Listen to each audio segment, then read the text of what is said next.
প্রিয় শিক্ষার্থীবৃন্দ, আশা করি ভালো আছো। আমরা হিসাব বিজ্ঞান দ্বিতীয় অধ্যায় পড়াচ্ছিলাম।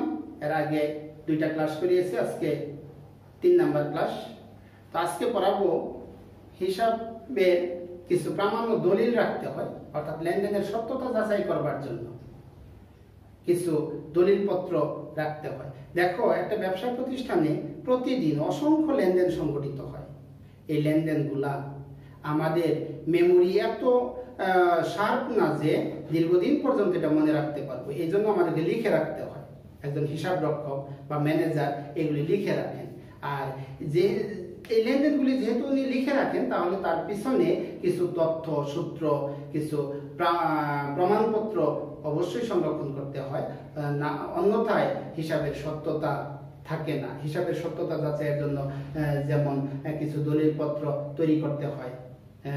এগুলি হতে পারে চালান, cash memo, voucher, debit voucher, credit voucher, debit note, credit note, bill. এইগুলি হচ্ছে একটা ব্যবসায় প্রতিষ্ঠানের লেনদেন সংক্রান্ত প্রামাণ্য দলিলপত্র। এই দলিলপত্রগুলা রাখা অত্যন্ত প্রয়োজন ভবিষ্যৎ তথ্যসূত্র রেফারেন্স হিসাবে ব্যবহার করবার জন্য। আর আগে একটা কথা বলেছি যে হিসাবের সত্যতা যাচাই করবার জন্য, যেন কেউ কাউকে কোনোভাবে সন্দেহ পোষণ না করেন, এই জন্য এই দলিলপত্রগুলা সংরক্ষণ করতে হয়। এর মধ্যে আসো তাহলে আমরা দেখি, একটা দলিল হতে পারে চালান। চালান হচ্ছে বাকিতে পণ্য ক্রয় বিক্রয় সংক্রান্ত প্রামাণ্য দলিল। বাকিতে পণ্য ক্রয় বিক্রয় সংক্রান্ত প্রামাণ্য দলিল। এই চালান প্রস্তুত করে বিক্রেতা ক্রেতার উদ্দেশ্যে। বিক্রেতা যখন পণ্য ক্রেতার নিকট পাঠায়, তখন পণ্যের সাথে একটা ভাউচার বা দলিল প্রস্তুত করে পাঠান। এটাই হচ্ছে চালান। চালানের ইংরেজি হচ্ছে ইনভয়েস লেটার। চালানে উল্লেখ থাকে ক্রেতার নাম, ঠিকানা, মালের পরিমাণ, মালের বিবরণ, মালের মূল্য, মূল্য পরিশোধের শর্ত, এই বিষয়গুলো লেখা থাকে। এই চালানটা ক্রেতার নিকট আন্তঃচালান, বিক্রেতার নিকট ইহা বহিঃচালান। তো এই তুমি যদি বোর্ডে একটু খেয়াল করো, দেখো চালান বা ক্যাশ মেমো আমি অবলিক দিয়ে লিখেছি, কেননা চালান আর ক্যাশ মেমোর সব একই রকম। শুধুমাত্র এখানে ভাউচার নং, চালানের বেলায় ভাউচার নং, আর ক্যাশ মেমোর চালানের বেলায় চালান নং, ক্যাশ মেমোর বেলায় ভাউচার নং। এই একটা কথা, একটু পার্থক্য থাকে। আর স্বাক্ষরে একটু পার্থক্য আছে। এখানে বিক্রেতার স্বাক্ষর, এটা শুধুমাত্র চালানের বেলায় বিক্রেতা স্বাক্ষর করবে, আর ক্যাশ মেমোতে ক্রেতা বিক্রেতা উভয়ই স্বাক্ষর করে থাকে। তাহলে তুমি যদি 17 পৃষ্ঠায় দেখো, তাহলে চালানের একটা সব সুন্দর করে দেওয়া আছে। সুমন ট্রেডার্সের নিকট প্রতিষ্ঠানের নাম লিখতে হবে আগে, তারপরে চালান, ঠিকানা থাকলে ঠিকানা। এগুলি ছাপানো ফরম্যাটে থাকে, একটা ব্যবসা প্রতিষ্ঠানের ছাপানো ফরম্যাটে থাকে। এরপরে চালান থেকে প্রস্তুত করতে গেলে কারবারি বাট্টা বা ডিসকাউন্ট বাদ দিতে হয়। কারবারি বাট্টা হচ্ছে মালের মোট মূল্যের উপর যে পরিমাণ টাকা মওকুফ করে ক্রেতাকে মূল্য পরিশোধের সুযোগ দেওয়া হয়, সেইটুকু হচ্ছে তোমার কারবারি বাট্টা। এরপরে আসো ভাউচার। ভাউচার লেনদেনের প্রমাণপত্র ব্যবহৃত হয়। লেনদেনের যে প্রমাণপত্র ব্যবহৃত হয়, ভাউচারও তার মধ্যে একটা। ভাউচার দুই রকম, debit voucher, credit voucher. Debit voucher হচ্ছে পণ্য ক্রয় এবং যাবতীয় ব্যয়ের জন্য যে ভাউচার প্রস্তুত করা হয়, সেটাকে ডেবিট ভাউচার বলে। ডেবিট ভাউচার ক্যাশ বুকের বা নগদান রেজিস্টারের ক্রেডিট পার্শ্বে সংরক্ষণ করা হয়। অর্থাৎ ডেবিট ভাউচার ক্যাশ বুক বা নগদান রেজিস্টারের ক্রেডিট পার্শ্বে সংরক্ষণ করা হয়।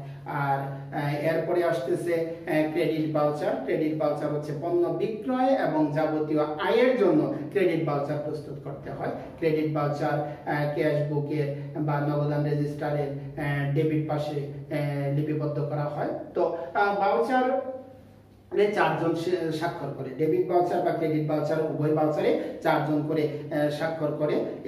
এরা হচ্ছে ক্যাশিয়ারের স্বাক্ষর, হিসাব রক্ষকের স্বাক্ষর, ব্যবস্থাপকের স্বাক্ষর এবং গ্রহীতার স্বাক্ষর। ঠিক ক্রেডিট ভাউচারে এই 4 জনই স্বাক্ষর করে থাকে। তাহলে এইগুলি আমরা ভালো করে দেখব। উপরে প্রতিষ্ঠানের নাম, তারপর ঠিকানা, তারিখ, গ্রহণকারীর নাম, ঠিকানা, ডেবিট ভাউচার নম্বর, হিসাব খাতের নাম, এই বিষয়গুলো লেখা থাকে। আর ভাউচারের ছকে 3টা ঘর থাকে। ক্রমিক নং, খরচের বিবরণ টাকা, এটা ডেবিট ভাউচার হলে। আর ক্রেডিট ভাউচার যদি হয় তাহলে ক্রমিক নং, আয়ের বিবরণ এবং টাকা, এই বিষয়গুলো লিখতে হয়। এরপরে শিক্ষার্থীবৃন্দরা আসতেছে ক্যাশ মেমো। ক্যাশ শব্দের অর্থ যেহেতু নগদ, তাহলে ক্যাশ মেমো, নগদে পণ্য ক্রয় বিক্রয়ের প্রামাণ্য দলিল হচ্ছে ক্যাশ মেমো। এটা প্রস্তুত করবে বিক্রেতা ক্রেতার উদ্দেশ্যে। এখানে ক্রেতার নাম ঠিকানা লেখা হয়, মালের বিবরণ লেখা হয়, মূল্যের পরিমাণ লেখা হয়, বাট্টা ডিসকাউন্ট যেটুকু ছেড়ে দেওয়া হয়, কমিশন যেটুকু দেওয়া হয় সেটুকু দেখানো হয়। এখানে ক্রেতা ক্যাশ মেমো অনুসারে পণ্যের মূল্য পরিশোধ করে থাকে এবং সাধারণত ক্যাশ মেমো 3 সেট প্রস্তুত করা হয়। ক্যাশ মেমো 3 কপি বা 3 সেট প্রস্তুত করা হয়। ক্যাশ মেমোতে ক্রেতা বিক্রেতা উভয়ের স্বাক্ষর থাকে। এই যে উপরে যে বোর্ডে যে ছকটা দেখানো আছে এটা একটা ক্যাশ মেমোর চিত্র। তো আসো এরপরে আমরা দেখি ডেবিট নোট বা ক্রেডিট নোট কাকে বলে। আমরা বর্তমান সময়ে ব্যবসায়ের ম্যাক্সিমাম ট্রানজ্যাকশন বা লেনদেনগুলা ধারে বাকিতে হয়ে থাকে। বাকিতে পণ্য ক্রয় করবার সময়, ক্রয় করা হলে ক্রেতা যদি কোনো কারণে পণ্য ত্রুটিপূর্ণ হয়, নষ্ট হয়, নমুনা মাফিক না হয়, সেটা যদি তার ফরমাইশ মতো না হয়, তাহলে পণ্য সে ফেরত দেয় এবং পণ্য ফেরত দেবার সময় ক্রেতা বিক্রেতার নিকট পণ্যের সাথে একটা পত্র লিখেন। সেই পত্রটাকে বলা হয় ডেবিট নোট। এখানে বলা হয় তার কাছে বিক্রেতা যে পরিমাণ মূল্য পাবে, যে পরিমাণ টাকা পাবে, তার থেকে ফেরত মালের মূল্যের জন্য ডেবিট করা হয়েছে, অর্থাৎ বাদ দেয়া হলো সেই টাকাটুকু, আর ক্রেতা বিক্রেতাকে পরিশোধ করবে না। এই মেসেজটাই মূলত এখানে পাঠানো হয় এবং এটা অভিযোগ পত্রের মতোই বলা যেতে পারে। ভবিষ্যতে যেন এইরকম ঘটনা না ঘটে তার জন্য যেন বিক্রেতা সাবধান থাকে, এই মেসেজটাও পৌঁছানো হয়। এরপরে ক্রেতা ডেবিট নোট পাঠানোর পরে বিক্রেতা সৌজন্যতা বশত, ব্যবসায়িক সৌজন্যতার কারণে এবং ভবিষ্যৎ সুসম্পর্ক বজায় রাখবার কারণে বিক্রেতা পাল্টা একটা পত্র লিখেন ক্রেতার নিকট, যেটাকে আমরা ক্রেডিট নোট বলতে পারি। সেই ক্রেডিট নোটে উনি এইরকম ভুলবশত হয়ে যাওয়ার কারণে, এরকম ক্ষতির কারণে সে সরি জ্ঞাপন করেন এবং ভবিষ্যতে এরকম আর হবে না এই মর্মে সাবধানতা অবলম্বন করেন এবং যে পরিমাণ টাকা ক্রেতার নিকট পাওয়া যায় তার থেকে ফেরত মালের মূল্য বাবদ যে টাকা আসতেছে সেই টাকা দিতে হবে না, বাদ দিয়ে দেখানো হইল, এই জন্য এটাকে ক্রেডিট নোট বলা হয়। এরকম মেসেজটা বিক্রেতা ক্রেতাকে দিয়ে থাকেন। এখানে ডেবিট নোট, ক্রেডিট নোটে ডেবিট নোটে স্বাক্ষর করে ক্রেতা এবং ক্রেডিট নোটে স্বাক্ষর করে বিক্রেতা। তো আমাদের এই ছিল আজকের এই অধ্যায়ে লেনদেনের প্রামাণ্য দলিল সংক্রান্ত ডিটেলস। এগুলি তোমরা ভালো করে পড়ে নেবে এবং এই ছকগুলা অঙ্কন করবে। এরপরে তোমরা আশা করি ক্লাসটা বুঝতে পেরেছো। একটা বাড়ি কাজ লিখে নাও।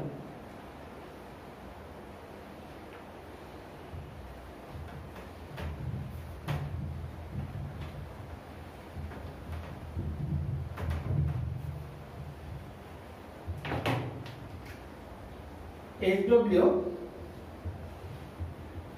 2018 সালে 1 জানুয়ারি জনাব রহিম করিমের নিকট, জনাব রহিম প্রতি কেজি 50 টাকা দরে 100 কেজি ডাল বিক্রয় করেন।